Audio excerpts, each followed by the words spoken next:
Declared. Okay, guys, so welcome. My name is JD Hilton. I'm the head coach from CrossFit LE3, and today with me I have Zoë and Claire.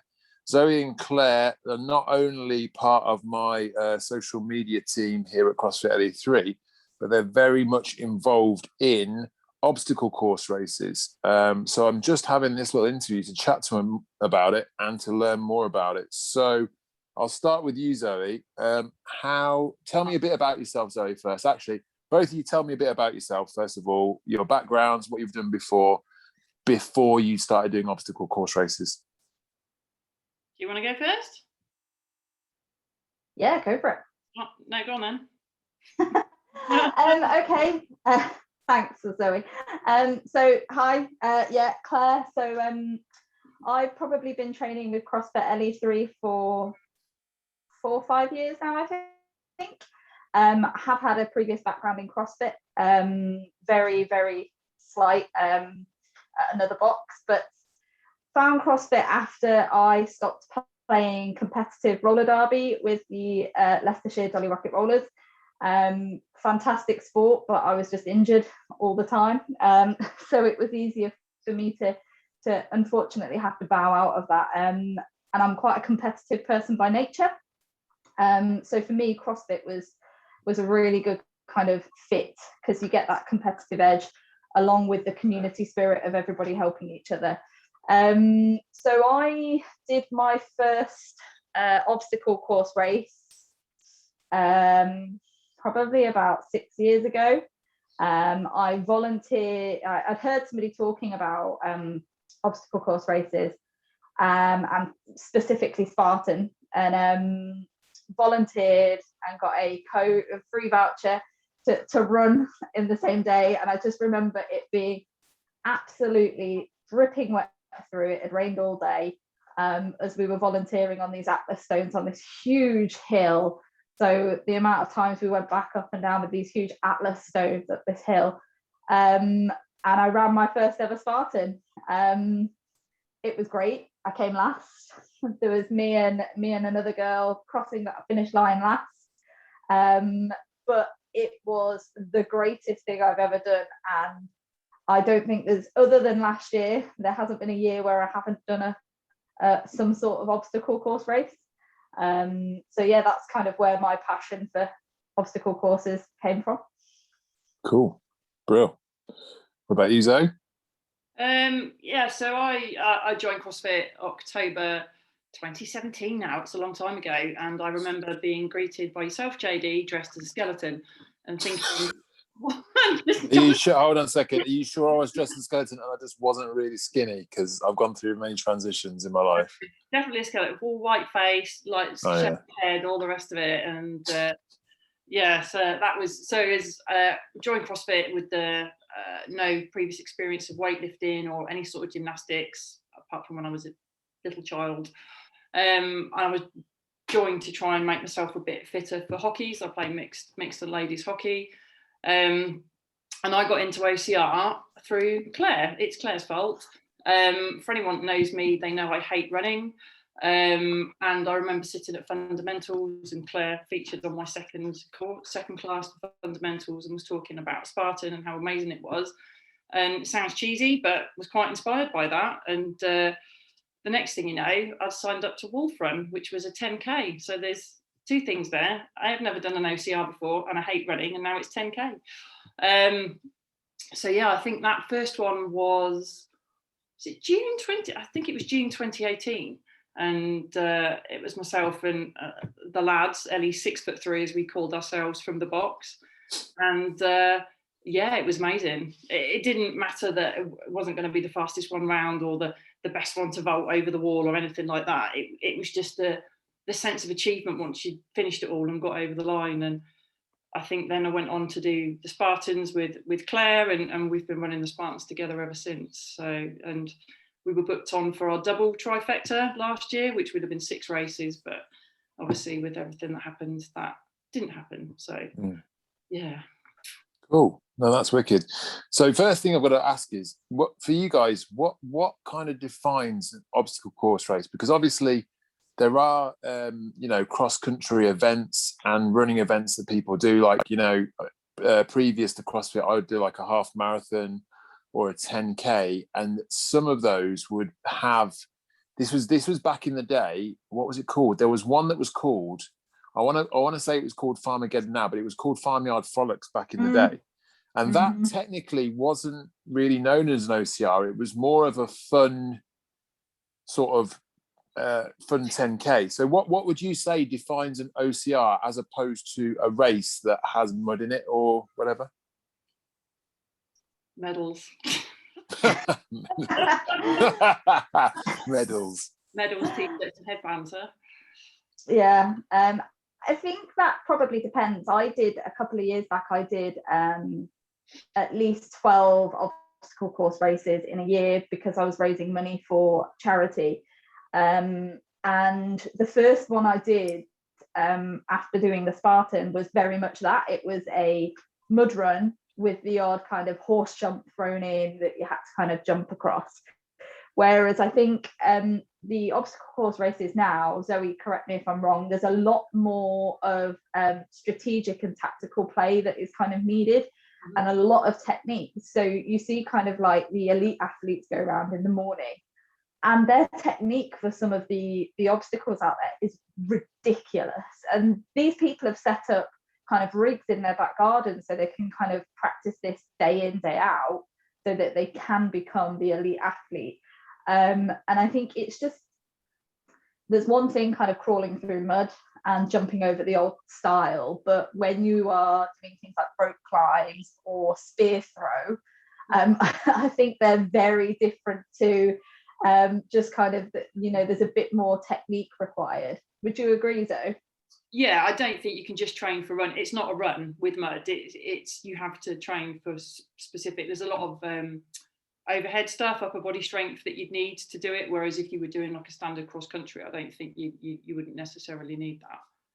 And I think in the OCR world, there's money involved now as well, isn't there, for the professionals? So obviously, yeah, and hey.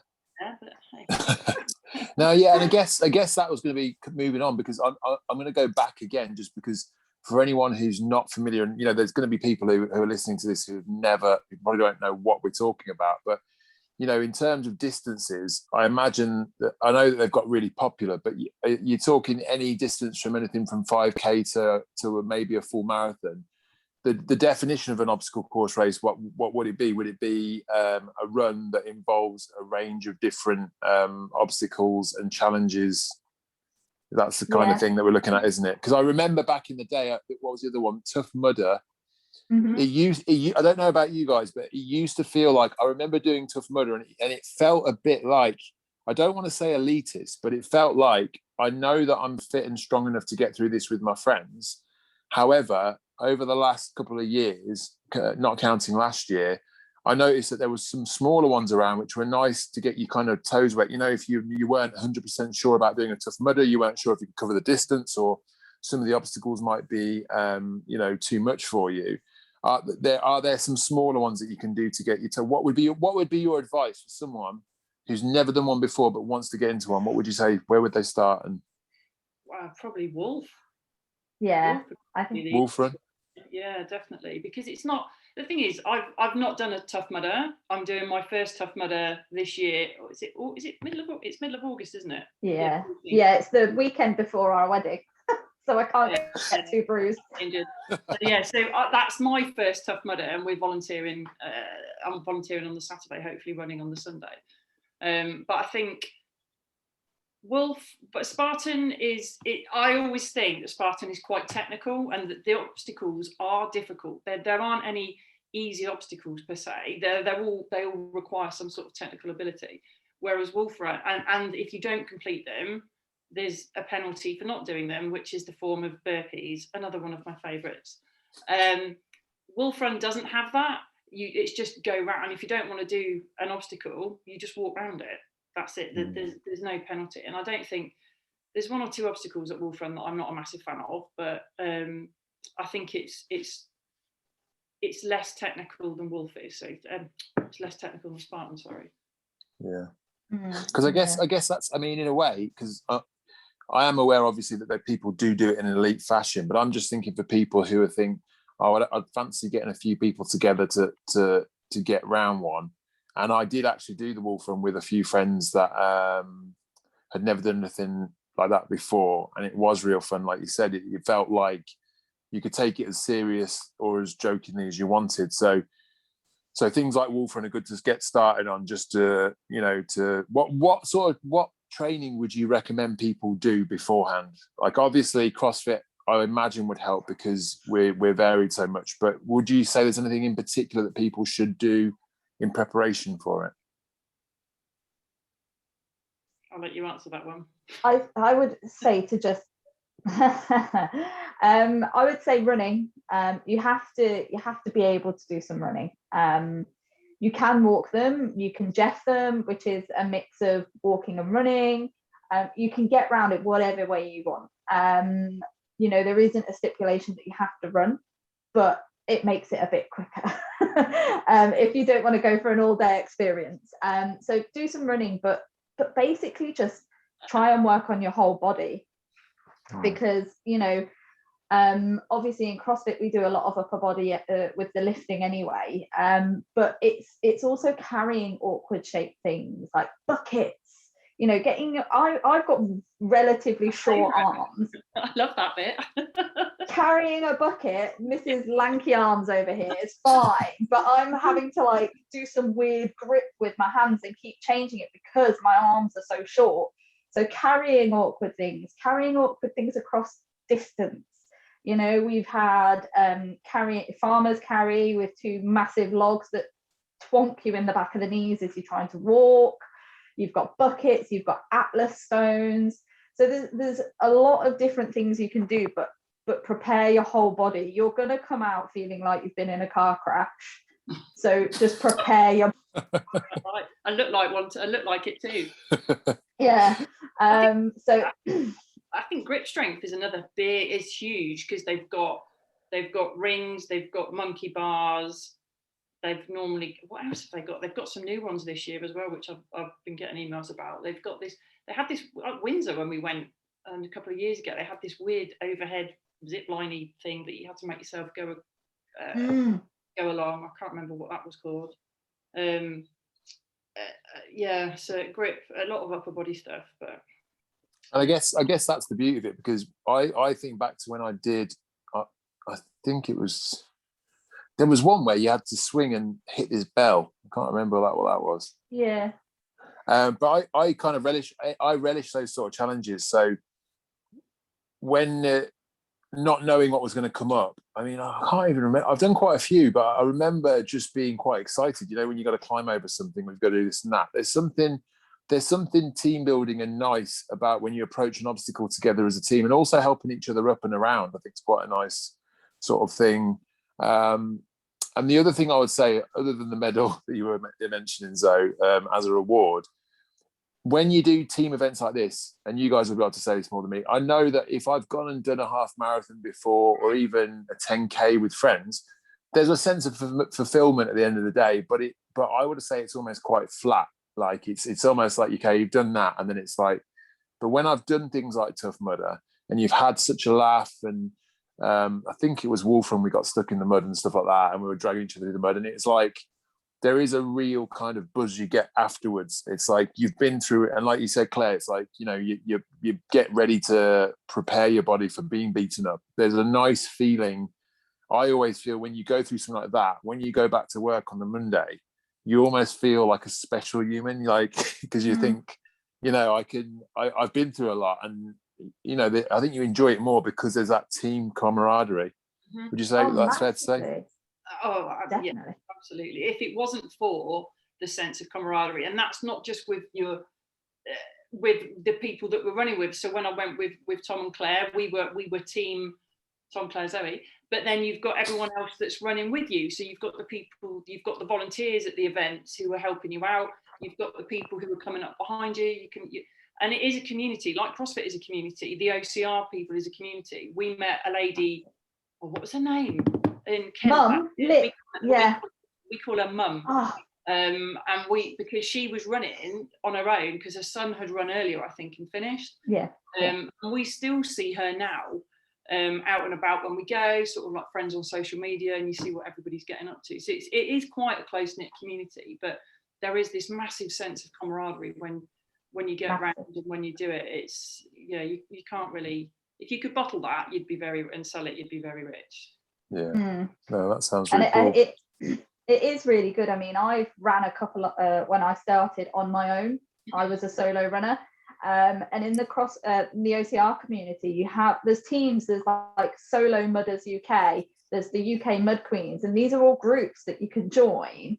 And it's very much like you see somebody walking down the street in a CrossFit top. I did it the other day. I was like, oh, he's got a CrossFit top on. I wonder where it goes.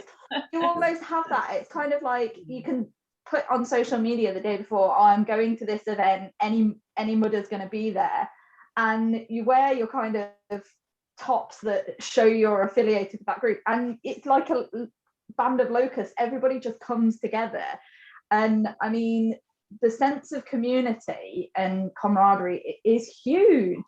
You talk to anyone and everyone when you're kind of out there on the course giving it your all. And I mean, me and Zoe, we both volunteer for these things as well, and the sense of pride you have, like me and Zoe have done kind of 6 foot walls the last couple of times we've been out on course. What that entails, and what that entails is us standing there and helping and guiding people over and making sure that if anybody has an injury, we contact the medical team. But that, we end up with like our thighs are black and we've got a bruise on our shoulder because we physically kind of sit there so people can climb up us and over if they're on their own. And it's just when you've helped that somebody over a wall that has been standing there for 5 minutes going, I'm going to get over, and they've given it a hell of an attempt, and then they go, really sorry, can you help? And they've got over. It's amazing. It's a real feel good feeling. And if they're little and all of a sudden you don't realise they're that little until you ping them up like that pop in my lunch. Sorry.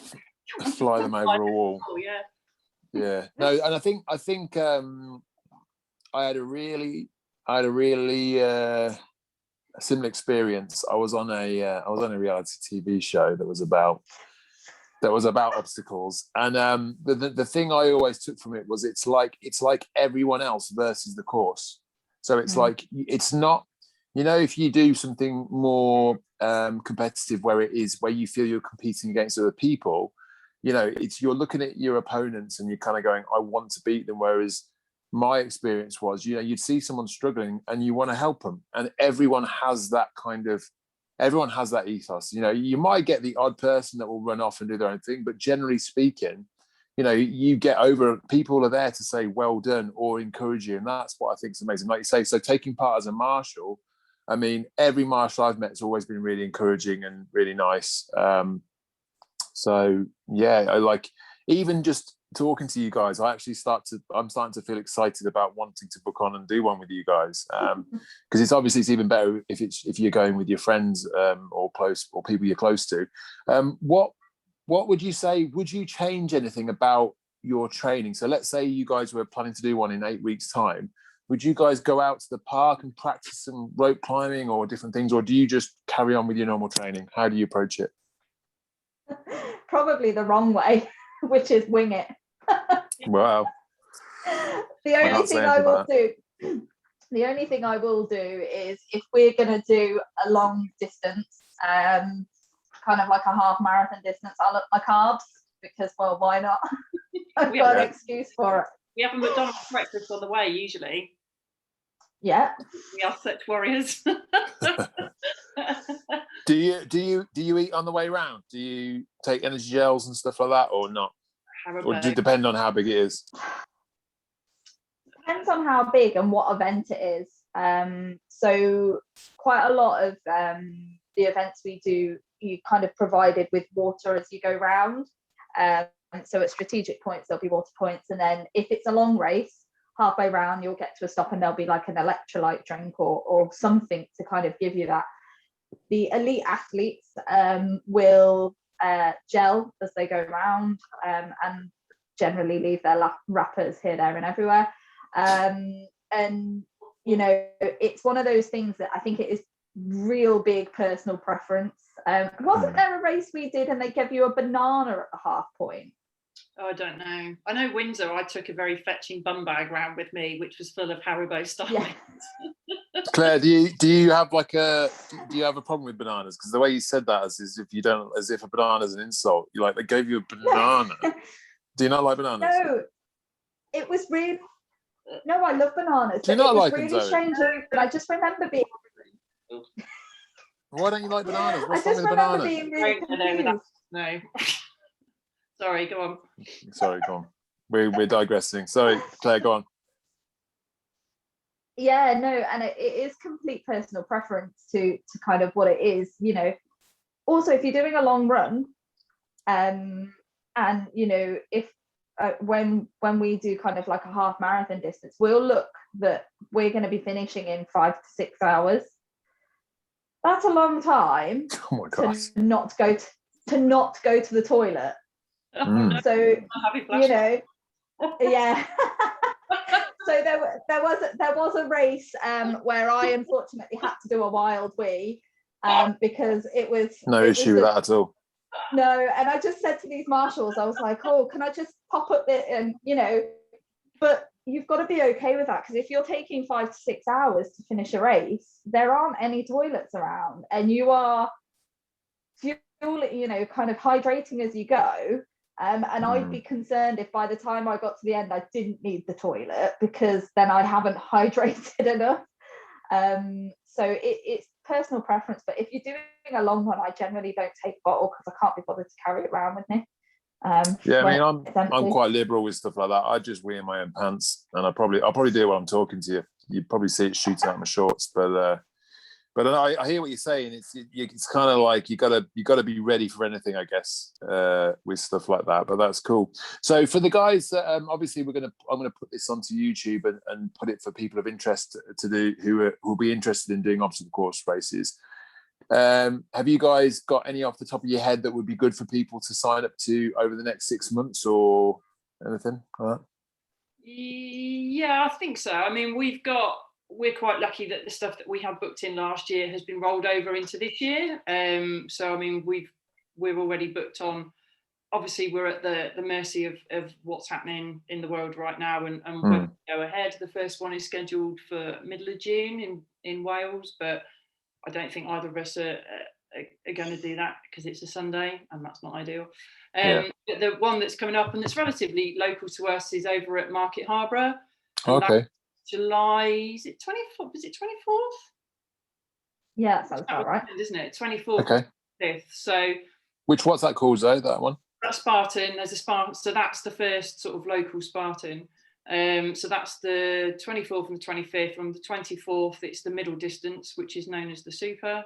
And then on the Sunday, it's the short distance, which is the sprint, which is about 5K. The Super's about 10, a bit like that. 10ish, yeah. 10ish, yeah. And do you think it's a case with this of, if you've never run a long distance, you're better off starting with a sprint like triathlon? Or if you feel that you're quite fit and you could run 8 miles or whatever, do you think you could jump straight into whatever you just said? Fortune favours the brave, right? Go for it. Yeah, you can walk. You know, if you do get tired, you can walk. One thing I will say that we should have said earlier: train hills, up them, down them, because especially Spartan, like a hill, and they like you to go up the hill and down the hill and around the hill and come back and carry things up and down the hills. And we did one. It was the one we did on May the 4th, because I remember us in our little in the Lego. Star Wars. Yeah. So it was glorious sunshine, went to hail, but the hills and the adverse camber. So you're kind of on the side, and you know, by the end of it, your ankles are quite tired. So yeah, hills, lots of hills. Yeah, and then Yeah, no, that's cool. So, I mean, you guys are obviously going to be able to keep people up to date with any events coming up. So, I'm going to make sure that people are aware of that, and we can put some stuff on Facebook for events and stuff like that. The last thing I was going to say was, do you feel that, I know for me, if I've got something competitive coming up that I know is going to be a challenge, it kind of gives me a bit more of a zing. So, like, I don't know, if I go and nothing lights a fire in me. If I go and grapple and I get my ass handed to me and beaten up, I am like fuming to get training because I want to be fit and strong. So I always use that as like kind of a motivator. So do you feel like if people sign up for an obstacle course, do you think it gives you that extra bit of a kick to train hard? Do you think it works that way, or? Yeah, again, it's a good excuse to eat pizza the day before as well. But I think it's, definitely. I mean, certainly before I did my first one, I certainly stepped up my training a lot. I think you probably need to look at your cardio, sort of hit that quite hard a couple of weeks before you get going. But yeah, it's not, I don't think you could just hit it get off the sofa and go straight and do it if you didn't have some sort of level of fitness already. I think you would struggle with that. And I guess the fitter you are, the more you're going to enjoy it, really. Yeah, I'd like to think so. Yeah. Yeah. Cool. Yeah.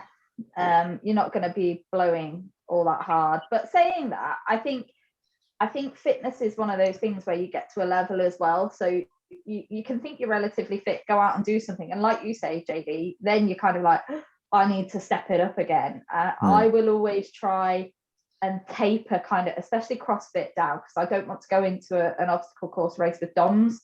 So I will always taper kind of my CrossFit down the week before, so that I say peak physical fitness, but my peak physical fitness. Oh no, it's valid, Claire. It is valid. And having known how hard you train and all the running that you've done, I know what you mean, because it takes confidence to rest. And I think probably if people do sign up for it, they'll probably look for some sort of guidance from you guys in terms of what they should be doing towards, as they get closer towards it.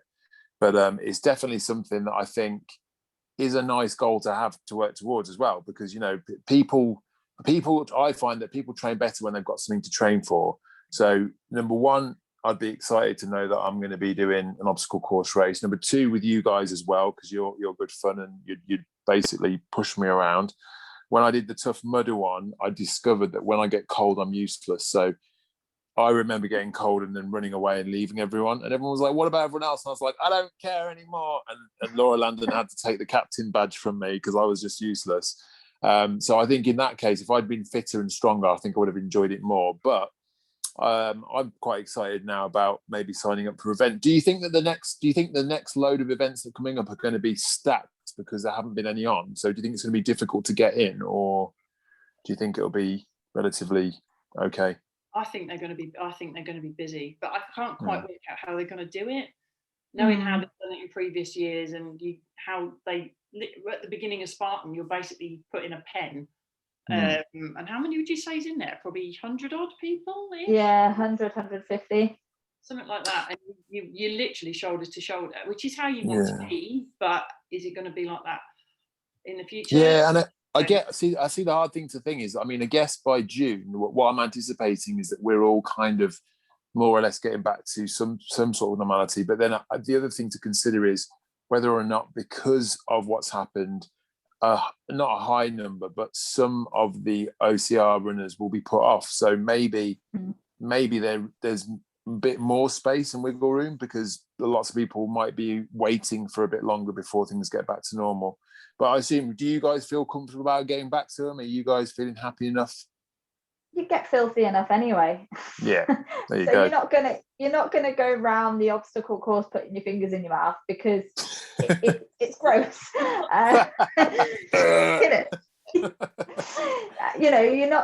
You do get dirty, and you are touching stuff that has been in a farm storage or storage for a while. It's got that kind of smell to it. That God knows how many people have already touched it. The amount of times you go and pick something up and somebody's had like a hand that's cut and there's blood on it, and So it's not anything. Oh, look, there's some chocolate gatto. That's not chocolate gatto. Someone had to poo themselves. Oh God. But that's when you wait. That's when you wait for the water obstacle. Yeah, exactly. And I mean, we did. It was the Spartan we did last time with Tom, the beast that we did. There was a section that went through water, and I have never smelt water so bad.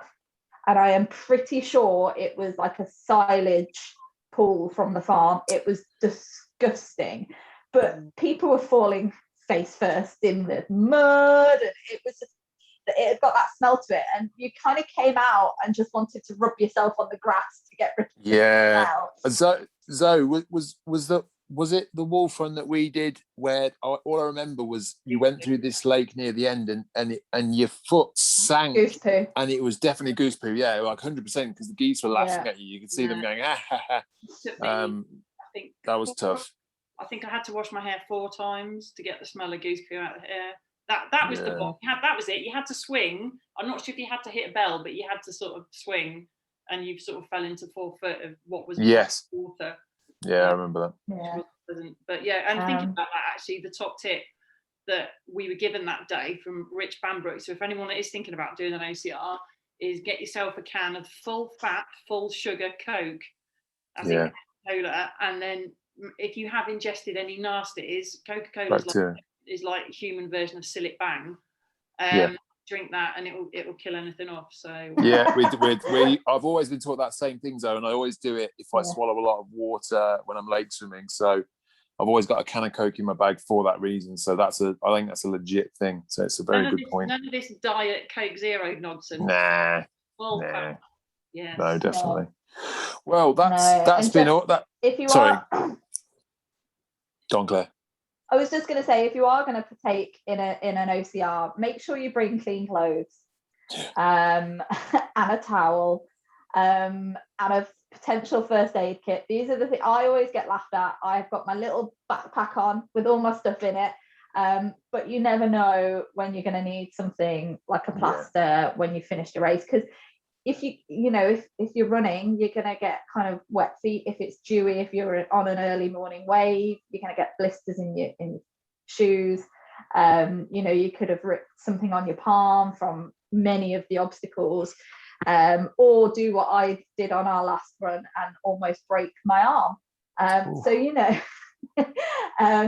need to be prepared for kind of all eventualities, and just make sure you've got that kind of clean set of clothes, so when you do finish, you can, if it's a cold day, you can warm up relatively quickly. Brilliant.